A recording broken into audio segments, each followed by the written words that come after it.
오늘은 에스겔 30장 말씀입니다. 어제에 이어서 애굽에 대한 심판의 말씀이 임하고 있습니다. 애굽은 세상의 어떤 나라를 대표하고 있습니다. 사람들은 애굽과 같은 그런 문명, 화려한 문화, 그것을 추구하고 좋아합니다. 그런데 하나님께서는 그 많은 사람들이, 더군다나 이스라엘이 그 예루살렘이 의지하려고 하는 그 애굽은 어제 뭐라고 그랬습니까? 상한 갈대다. 갈대 지팡이에 불과하다.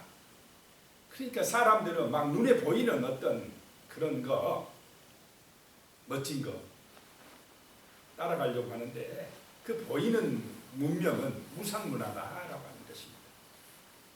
우리는 눈에 보이는 것도 중요하지만 보이지 않는 하나님의 세계가 있고 영적 세계가 있다는 사실을 믿고 사시기 바랍니다. 자, 1절에요. 또 여호와의 말씀이 내게 임하여 이르시되, 말씀이 중요하다는 것입니다. 말씀을 들을 줄 알아야 되고 그 말씀에 순종할 줄 알아야 됩니다. 2절에 인자야 너는 애언하여 이르라. 주 여호와께서 이와 같이 말씀하시되 너희는 통곡하며 이르기를 슬프다 이날이여 하라. 슬프다 이날이여 하라. 통곡할 날이 온다 이 말입니다. 이 날, 하나님의 날, 그 날이 온다. 누구에게든지 어느 나라에든지 오는 줄로 믿으시기 바랍니다. 그 날은 옵니다. 3절 그 날이 가깝도다. 여호와의 날이 가깝도다. 구름의 날일 것이요 여러 나라들의 때이리로다. 그 날이 가깝다. 우리는 그 날이 오고 있다는 사실을 잊으면 안 됩니다. 가깝다. 그 날은 어떤 날이냐? 여호와의 날이로다. 하나님이 심판하는 날이 가깝다라고 하는 것입니다. 그 날은 구름의 날일 것이요. 그렇습니다. 깜깜한 날이요.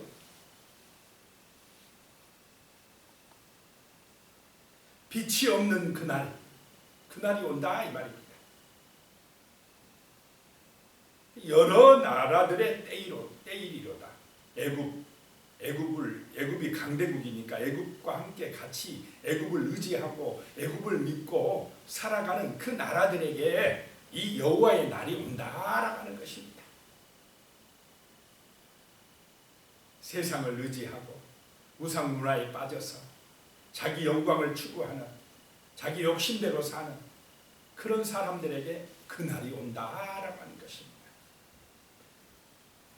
4절에 애굽에 칼이 임할 것이라. 애굽에서 죽임당한 자들이 엎드려질 때에 구수에 심한 근심이 있을 것이며 애굽의 무리가 잡혀가며 그 터가 헐릴 것이요. 그랬습니다.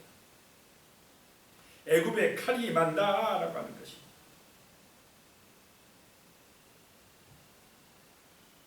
주로 이 애굽은 전쟁에 휘말리지 않는 땅이었습니다.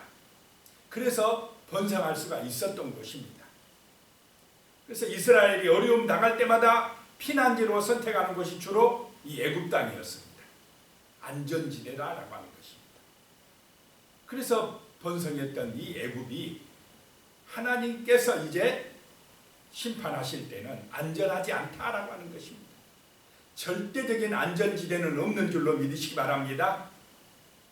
가장 안전한 곳이 어디냐? 하나님의 품입니다.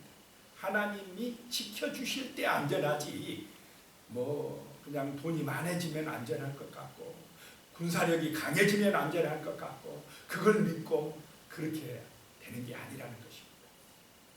하나님의 은혜 안에 있을 때, 그 영생의 축복 안에 있을 때 가장 안전할 줄로 믿으시기 바랍니다. 애굽에 바벨론의 칼이 임하게 할 것이다 라고 하는 것입니다. 그러면은 구수는 에티오피아입니다. 애굽 바로 밑에 나라. 구수에 심한 근심이 있을 것이라. 왜 구수 사람들이 심한 근심이 있냐? 애굽이 그렇게 믿었던 애굽이 멸망해 가니까는 근심이 된다는 것입니다. 와, 저렇게 강대국이 우리가 믿고 의지했던 나라가 저렇게 무너질 수가 있느냐 하면서 근심한다는 것입니다. 애굽의 무리가, 여기서 무리는 부요함, 재물을 뜻합니다. 애굽의 그 부요함이, 그 엄청난 재물이 다 잡혀간다 이 말입니다. 다 무너진다는 것입니다. 그 터가 헐릴 것이요, 그 터, 종교적이고 정치적인 기초가 되었던 그 터가 무너져 버렸다라고 하는 것입니다.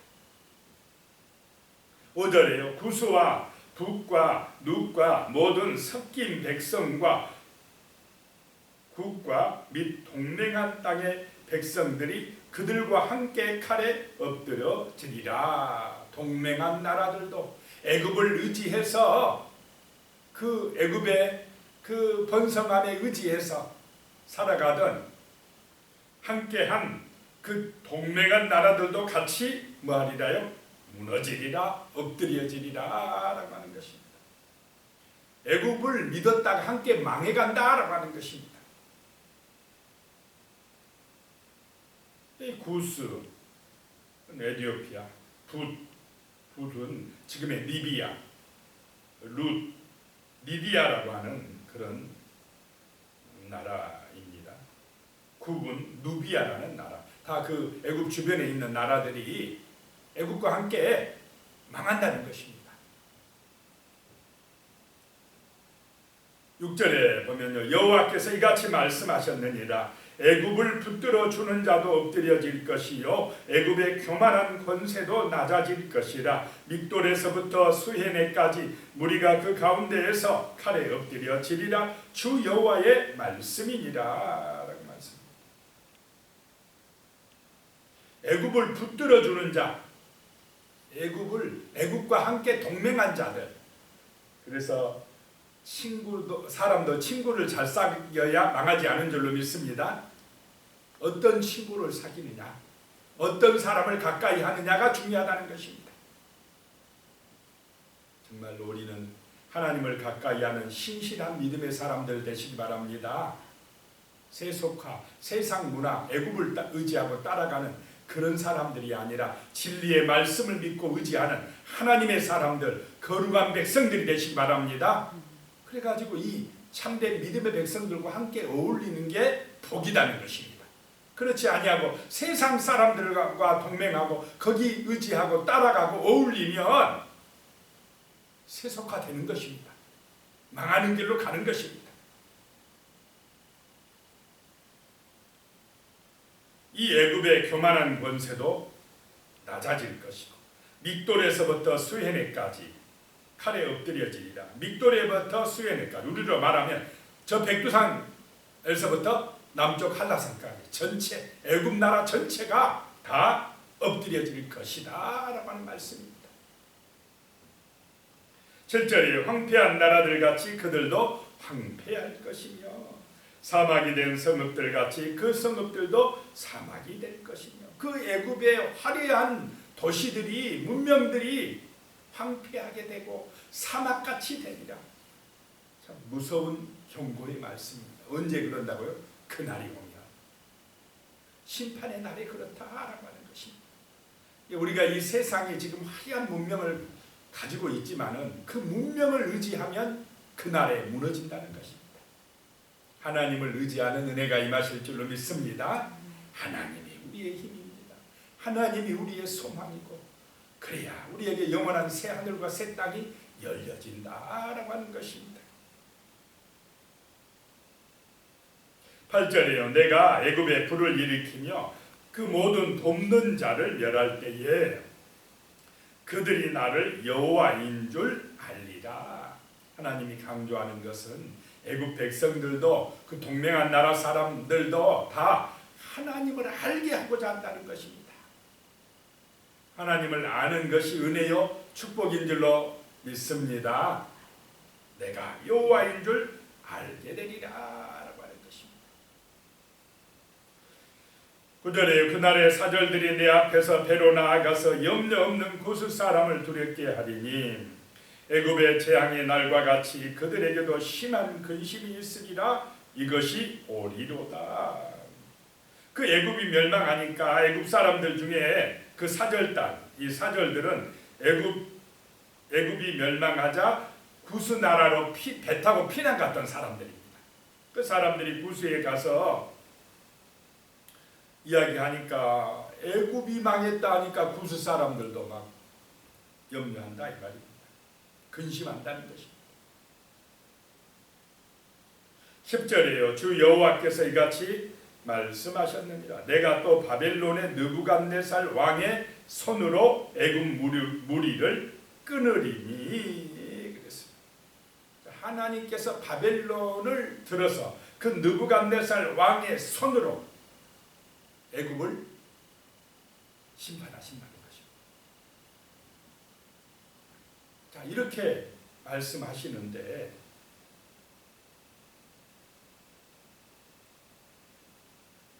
이스라엘은 예루살렘은 누구를 믿으려고 하고 있다 이 말입니까?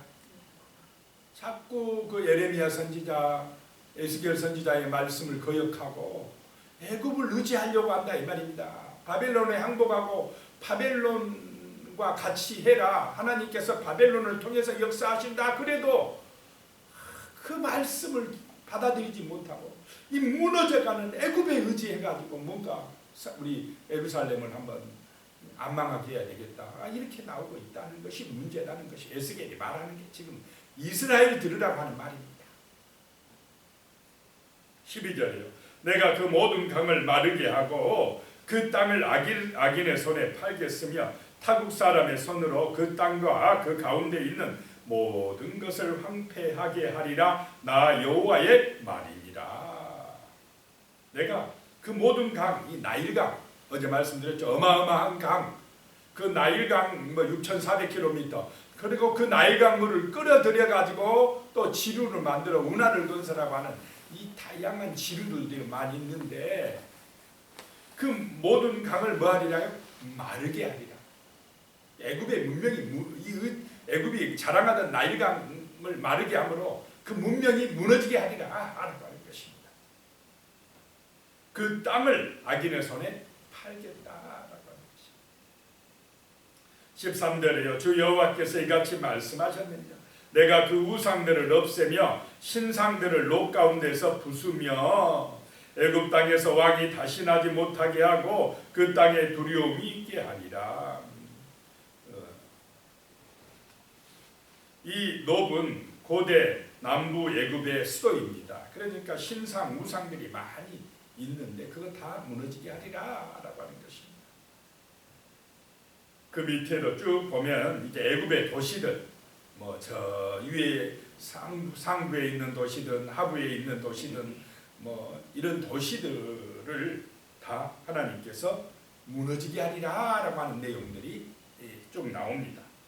19절에요. 이같이 내가 애굽을 심판하리니 내가 여호와인 줄을 그들이 알리라 하셨다라. 심판의 목적이 뭐냐? 우상 숭배하고 자꾸 애굽이 자기 힘을 의지하고 교만하니까 하나님의 살아계심은 내가 여호와인 줄 알게 하고자 하는 것이다 하는 것입니다. 자, 20절에 11째 해 첫째 달 7째 날에 여호와의 말씀이 내게 임하여 이르시되 그랬습니다. 11째 해 에스겔이 끌려온 11째 해 이제 예루살렘이 멸망하기 직전입니다. 직전에 하나님의 말씀이 임했다는 것입니다. 21절에 인자야 내가 애굽의 바로 왕의 팔을 꺾었더니 칼을 잡을 힘이 있도록 그것을 아주 싸매지도 못하였고 약을 붙여 싸매지도 못하였느니라.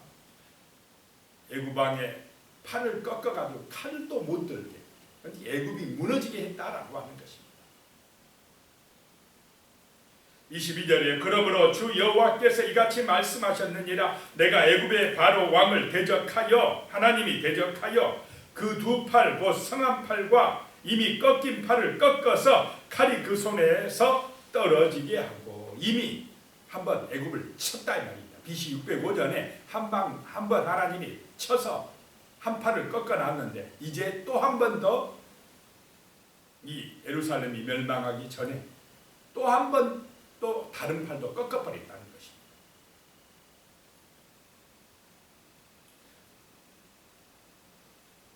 25절이에요. 내가 바벨론 왕의 팔을 들어주고 바로의 팔은 내려뜨릴 것이라.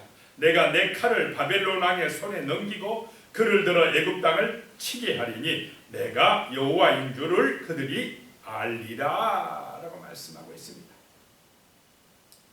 예루살렘아, 누구를 의지하지 말라 이 말입니까? 애굽을 의지하지 말라. 자꾸 망하기 직전까지 애굽을 의지하려고 하니까 애굽의 그 바로의 팔을 내가 하나님이 꺾어버렸다. 오히려 바벨론 왕의 팔을 들어서 하나님이 심판의 도구로 쓰신다라고 하는 것입니다. 그래서 예루살렘 백성들에게 애굽 의지하지 말라라고 하는 것입니다. 자, 예루살렘의 문제는 무엇이냐? 하나님의 말씀을 의지하는 것보다 눈에 보이는 어디를 더 의지하려고 했다는 게 문제입니까? 애굽을 더 의지하려고 했다는 게 문제입니다. 하나님께서 역사의 주권자라는 사실을 잊어버렸다는 게 문제입니다. 오늘 이 시대도 우리 성도들이 하나님의 권세보다 이 말씀에 순종하기보다 뭘 더 의지하려고 하는 게 문제라는 것입니까? 세상을 더 의지하려고, 재물을 더 의지하려고, 눈에 보이는 세상 따라 세상 멋진 것 같아요. 화려한 것 같습니다. 애굽의 문명이 굉장히 멋진 것 같아요. 저 애굽 의지하면 내가 성공할 것 같아요.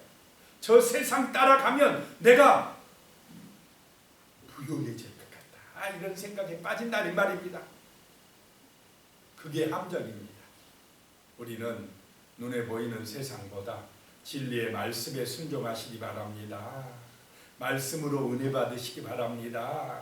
하나님의 살아계심을 믿으시기 바랍니다. 말씀을 의지하고 기도하며 살아가시기 바랍니다. 그것이 참된 평안의 길입니다. 영원한 생명의 길입니다. 가장 안전한 길입니다. 축복의 길입니다. 내가 안다. 내가 여호와인 줄 알아라 라고 말씀을 하고 계십니다. 오늘 말씀을 기억하면서 눈에 보이는 애굽은 세상 문명을 의미합니다. 그 세상 문명을 의지해서, 세상을 의지해서 내가 한번 이 땅에서 영원히 평안하게 부귀영화 누려보겠다는 이런 세상적 사고를 버리고 힘들어도 어려워도 때로는 좁은 길을 간다 할지라도 진리의 말씀을 의지하고 붙들고 기도함으로 보이지 않는 하나님의 손이 함께 하시기를 축복합니다. 그렇게 되게 해달라고, 그런 믿음의 사람 되게 해달라고 같이 기도드리겠습니다. 하나님 아버지, 오늘도 정말 이 새벽에도 함께하여 주심을 감사드립니다. 눈에 보이는 세상의 권세나 눈에 보이는 세상의 재물이나 화려한 문명, 애국과 같은 그런 세상의 문명을 따라가지 말게 하시며 그걸 의지해서 내가 평안해지고자 하는, 성공하려고 하는 그런 육신의 욕망 따라 살지 않게 하여 주시고, 아버지, 정말 우리의 마음속에 믿음을 주시어서 하나님의 말씀이 정말로 은혜가 되게 하시며 그 말씀, 약속의 말씀이 우리에게 믿어지게 하여 주시고 그 말씀을 붙들게 하여 주시고 그 말씀에 순종하게 하여 주시고 기도하는 믿음의 용사들이 되게 하여 주시옵소서. 진리의 말씀을 따라 하나님 아버지 좁은 길을 가게 하시며 진리의 말씀을 따라 우리가 힘을 얻고 복을 받고 평안해지고 승리하고 정말 하나님의 놀라운 사랑을 받는 그런 거룩한 하나님의 자녀들이 될 수 있도록 도와주시옵소서. 참으로 여호와의 능력을 의지하여, 하나님의 능력을 의지하여 참으로 우리의 삶에 참된 평안이 있고 기쁨이 있고 소망이 있고 은혜와 복이 임하는 삶이 되게 하여 주시옵소서. 주여 우리를 도와주시옵소서. 우리 하나님의 백성들을 도와주시옵소서. 우리 하나님의 거룩한 백성들을 지켜주시옵소서. 은혜와 사랑으로 함께하여 주심으로 부족함이 없는 인생들 될 수 있도록 도와주시옵소서. 예수님의 이름으로 기도드리옵나이다. 아멘. 이제는 우리 주 예수 그리스도의 은혜와 하나님 아버지의 무한하신 사랑과 성령님의 교통하시고 함께하시고 도우시는 놀라운 은혜가 이 새벽에도 귀한 성전에 나와 믿음으로 약속의 말씀 붙들고 기도하는 성도님들 머리 위에 우리 목포 제1교회 모든 성도님들의 가정과 하시는 일들과 자녀손들 이외에 영원히 함께 하시기를 간절히 축원하옵나이다. 아멘.